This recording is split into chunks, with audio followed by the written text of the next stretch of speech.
Hi, you are. So we're going to be talking about 5 ways to ensure your next online session goes off without a hitch. The name of the game here is really just making sure you're in a space where you're not disturbed, closing out any distractions, and giving your full attention for the duration of your interview. All right, let's get started. Tip number 1, be in a space for your interview where you can close yourself off and not be disturbed. So a bedroom or an office or somewhere where you can close the door and no one will come in and mess with you during your session is the way to go. I would avoid any public spaces, so cafes and things like that, since you can't control if there's music or people talking loudly or just any distractions. You'll want to avoid those for your session.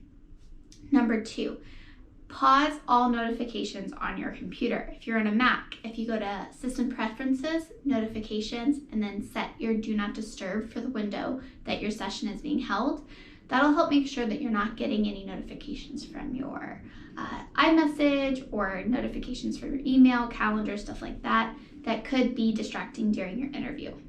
Similarly, tip number 3 is to close out any web pages, programs, apps, anything like that on your computer. A researcher may ask you to screen share during your session.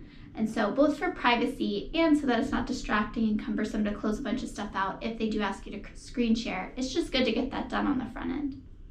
Tip number 4, you want to make sure to either silence your cell phone or ideally put it in another room for the session. We are all guilty of this, but I know if my phone goes off, I'm going to look down at it and it's going to take me out of my train of thought for the time being. So just don't even tempt yourself to put your phone in the other room.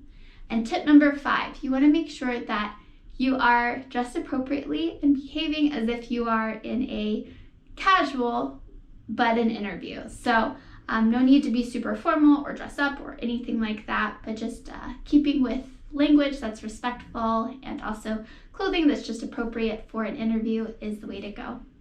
We hope that this has been helpful and we'll see you in a session soon.